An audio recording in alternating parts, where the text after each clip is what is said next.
நிலா இல்லாத இரவு வானத்துல நட்சத்திரங்களை பார்த்து ரசிக்கிறவங்க யாராவது இருந்தீங்கன்னா கண்டிப்பா அந்த 3 நட்சத்திரங்கள் பக்கத்துல இருக்கிறத நோட் பண்ணியிருப்பீங்க. இதை ஒரையன் பெல்ட்னு சொல்லுவாங்க. ஒரையன் கான்ஸ்டலேஷன்ல இருக்கு. இந்த 3 நட்சத்திரங்களை தொடுற மாதிரி ஒரு நேர்கோடு போட்டீங்கன்னா அது டைரக்டா ஆல்டிபரான்னு சொல்லப்படுற ஒரு பிரைட்டஸ்டான நட்சத்திரத்தை நோக்கி போகும். அதை தாண்டி நீங்க பின்னாடி பாத்தீங்கன்னா வெறும் கண்களுக்கு தெரியக்கூடிய the brightest ஸ்டார் கிளஸ்டரை உங்களால பார்க்க முடியும். இந்த ஸ்டார் கிளஸ்டரை மெசியர் 45 சொல்லுவாங்க. பட் இன்னும் ஈஸியா நிறைய பேர் புரியுற மாதிரி சொல்லணும்னா the Pleiades ஸ்டார் கிளஸ்டர். பேச்சு வழக்கில் 7 sisters சொல்லுவாங்க.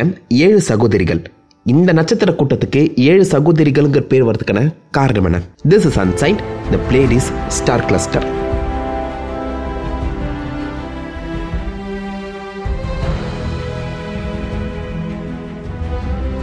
நம்ம பூமியில இருந்து கிட்டத்தட்ட 410 ஒளியாண்டுகள் தள்ளி இருக்க இந்த நட்சத்திர கூட்டத்தை நம்ம இப்போ ஒன்றும் புதுசா பார்க்கல. வெறும் கண்களுக்கே இது தெளிவா தெரியுற அந்த காரணத்தினால பல ஆயிரம் வருஷங்களுக்கு முன்னாடியே இந்த நட்சத்திரத்தை பத்தின குறிப்புகள் எல்லா நாட்டவர்கிட்டையும் தனித்தனியாவே இருந்திருக்கு. நம்ம இந்திய நாட்டில் கூட இந்த வெறும் கண்களுக்கு 6 நட்சத்திரங்கள் தான் தெளிவா தெரியுற அந்த காரணத்தினால இது ஒரு 6 நட்சத்திர கூட்டமா தான் கன்சிடர் பண்ணி கார்த்திகேயன் பேர் கொடுத்திருக்காங்க. 7 ரிஷிஸ் 7 முனிவர்களோட 7 மனைவிகள்.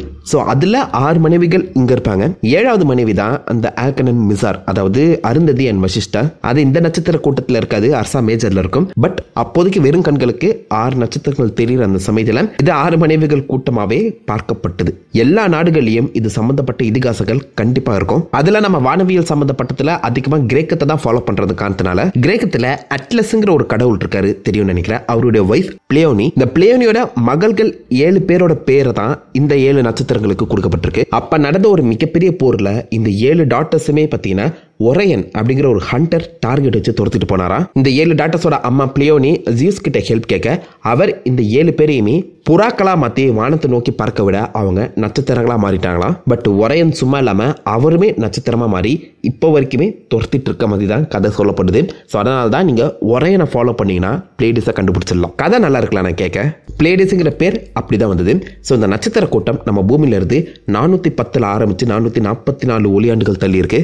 இந்த டிஃபரன்ஸ் இருக்கிறதுக்கான காரணம் ஆப்வியஸா எல்லா நட்சத்திரங்களும் பக்கத்துல இருக்க போறதுல 50ல ஆரம்பிச்சு 100 லைட் இயர்ஸ்ங்கிற டிஃபரன்ஸ் அந்த நட்சத்திரங்களுக்குள்ளேயே இருக்கு. இங்க இருந்து நம்ம பூமியில பார்க்க போது தான் ஒன்னா இருக்க போது உங்களுக்கு தெரியும். பட் உள்ள மிகப்பெரிய ஒரு டிஃபரன்ஸ் இருக்கு. அண்ட் இந்த நட்சத்திரங்கள் எல்லாமே ஒரு பி டைப் ப்ளூ ஸ்டாருங்கிற மாதிரி சொல்றாங்க. ரொம்பவே யங்கஸ்டான நட்சத்திரம். அது பிறந்தே வெறும் 100 மில்லியன் வருஷங்கள், அதாவது 10 கோடி வருஷங்கள் தான் ஆகியிருக்கும் சொல்லி பேசப்படுது. 10 கோடிங்கிறது அண்டத்தோட வயசோட கம்பேர் பண்ணும்போது ரொம்பவே கம்மி. நம்ம சூரியனோட வயசே கிட்டத்தட்ட 450 கோடினா யோசிச்சு பாருங்க. அந்த வகையில் அந்த பிளேடஸ் நட்சத்திர கூட்டத்தில் இருக்கிறது எல்லாமே ரொம்பவே யங்கஸ்டான நட்சத்திரங்கள். ஆரம்பத்தில் 6 தான் வெறும் கண்களுக்கு தெரிஞ்சுது. அதை தொடர்ந்து எக்யூப்மெண்ட்டும் நம்ம டெக்னாலஜியும் வளர இப்போதைக்கு அந்த நட்சத்திர கூட்டத்தில் மொத்தம் 9 நட்சத்திரங்கள் இருக்கதை கண்டுபிடிச்சிருக்காங்க. So 7 sisters plus Atlas and பெலியோனின்னு சொல்லி அவங்க அப்பா அம்மா பேரை கொண்டிருக்க 2 நட்சத்திரங்களுமே இருக்க தான் செய்யுது. எல்லாமே பெர்ஃபெக்டான கோயின்சிடன்ஸ்ல அமைஞ்சிச்சுன்னு சொல்லலாம். அண்ட் எல்லா நட்சத்திரங்களுமே யங்கஸ்டா இருந்தாலும் எல்லாமே நம்ம சூரியனோட பெரிய நட்சத்திரங்கள், பிரம்மாண்டமான நட்சத்திரங்கள். அண்ட் அந்த நட்சத்திரத்தை சுற்றி ஒரு ப்ளூ கலர் ஹேஸுமே உங்களால் பார்க்க முடியும். காரணம் யங்கஸ்டா இருக்கு. ரொம்பவே அதிக ஹீட்டோட வந்து பார்த்தீங்கன்னா அது க்ளோ ஆகுதுன்னு சொல்றாங்க. அதிக வெப்பத்தை நம்ம சூரியனோட 2லேருந்து 10 மடங்கு அதிக வெப்பத்தை அது வெளிப்படுத்தலாம். அண்ட் அதை சுற்றி ஒரு வித்தியாசமான கிளவுட் இல்லை டஸ்ட் பார்ட்டிகல்ஸுமே உங்களால் நோட் பண்ண முடியும். ஒரு நட்சத்திரம் உருவாகிறதுக்கு இந்த மாதிரி டஸ்ட் கிளவுட்ஸோ இல்லை நெபுலாவோ தான் ஹெல்ப் பண்ணும். ஸோ அந்த வகையில் இந்த 7 நட்சத்திரங்களுமே ஒன்னா இந்த நெபுலால தான் ஃபார்ம் ஆகி இருக்கணும்னு நினைச்சாங்க. பட் அதுக்கப்புறம் தான் இந்த நெபுலாவோட அந்த பாதையும் நட்சத்திரங்களோட நகர்வு பாதையும் கம்ப்ளீட்டா ஆப்போசிட் டைரக்ஷன்ல இருக்க அந்த காரணத்தினால இந்த நெபுலா மூலியமா அந்த நட்சத்திரங்கள் உருவாகல. இந்த போற வழியில இந்த நெபுலாக்குள்ள அந்த நட்சத்திரங்கள் ஒன்னா சேர்ந்து இருக்குங்கிற ஒரு முடிவை எடுத்தாங்க. நட்சத்திரங்கள் வேற ஒரு இடத்துல கம்ப்ளீட்டா ஃபார்ம் ஆகி நகர்ந்து இந்த நெபுலாக்குள்ள இப்போதைக்கு வந்து சேர்ந்து இருக்கு. இந்த நட்சத்திரங்களோட அந்த வெளிச்சத்தை அந்த நெபுலா ரிஃப்ளெக்ட் பண்றத காரணத்தினால இதற்கு ரிஃப்ளெக்டிங் நெபுலாங்கிற ஒரு பேரும் கொடுக்கப்பட்டிருக்கு. ஸோ சொந்தமா இந்த நெபுலாவால வெளிச்சத்தை உருவாக்க முடியாது. அந்த நட்சத்திர வெளிச்சத்துல நம்ம கண்ணுக்கு இந்த நெபுலா தெரியுது. இன்னும் 20லேருந்து 50 கோடி வருஷங்கள் கழிச்சு மேபி இந்த நட்சத்திரங்கள் அந்த நெபுலால இருந்து கம்ப்ளீட்டா பிரிந்து வேற திசையை நோக்கி போறதுக்கான வாய்ப்புகளும் அதிகம். இந்த நட்சத்திர கூட்டத்தை முதல்ல டெலிஸ்கோப் வச்சு அப்சர்வ் பண்ணது ஆப்வியஸா 1600ஸ்ல நம்ம கலீலியோ கலீலே தான்.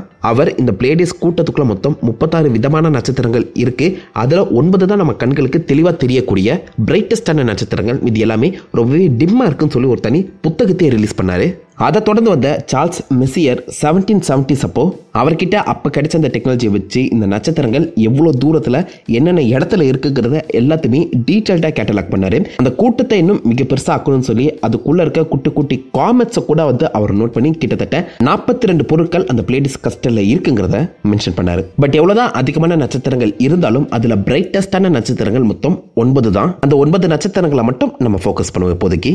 ஸ்டார்டிங் வித் அந்த கூட்டத்திலேயே பிரைட்டஸ்டான நட்சத்திரம் ஆல்சியோன். அதை தொடர்ந்து அட்லஸ், எலக்ட்ரா, மாயா, மெரியோபி, டைகெட்டா, பிளேசியோன் இவங்களுடைய அம்மா, கைலேனோ அண்ட் ஸ்டெரியோபி.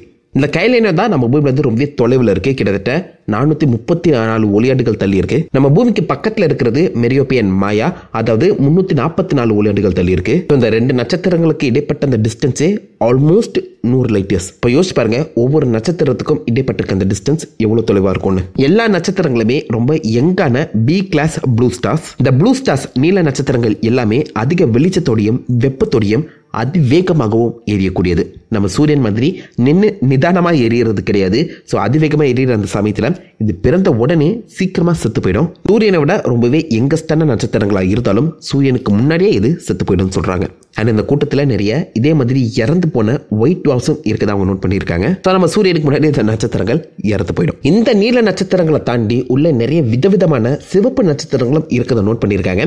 நிறைய இறந்து போன நட்சத்திரங்களாக மாற முடியாத பிரவுன் ட்வார்ஃப்ஸ் இருக்கதையுமே அவங்க நோட் பண்ணியிருக்காங்க. ஸோ நட்சத்திரங்களை சேர்க்காம கிட்டத்தட்ட 1000க்கும் அதிகமான விதவிதமான பொருட்கள் இந்த கிளஸ்டர்ஸ்குள்ள காணப்பட்டிருக்கு. நிறைய காமெட்ஸ் அண்ட் நிறைய விண்கற்களும் இருக்கதை அவங்க நோட் பண்ணியிருக்காங்க.